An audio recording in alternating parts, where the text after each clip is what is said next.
Idaho and every state needs a governor now that can protect you from the intrusions of the federal government. The federal government's trying to take over everything. They have attempted to take over health care. Hopefully it's unconstitutional and we can stop it, but for now they have. They've taken over automobile companies, they've taken over financial institutions, they've taken over banks, and they want to take over energy. And they want to take over just about everything else that you can think of that used to be the domain of the states.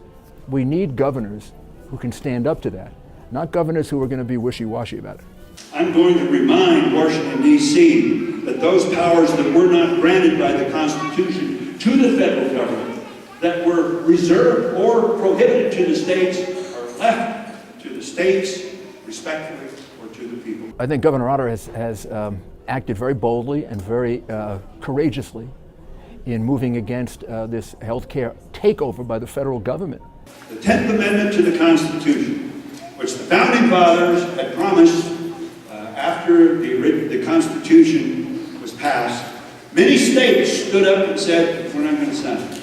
Patrick Henry said, I will not sign this document because I smell a rat. If you're the senior partner and the government's the junior partner in your income, you can sort of live with it.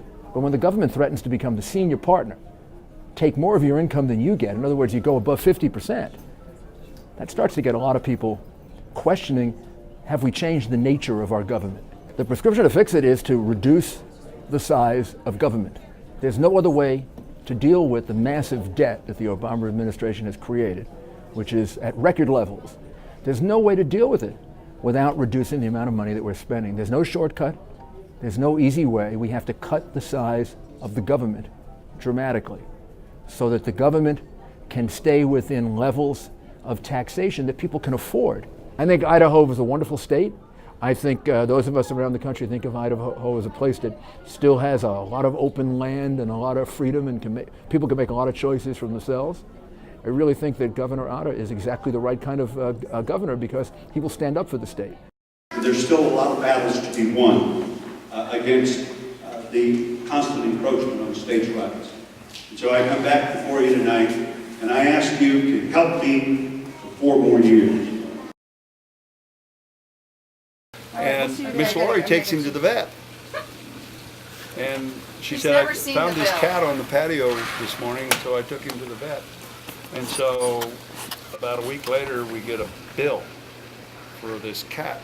And she said, what do you think we ought to call him? And I said, we're going to call him Bill, for Vet Bill.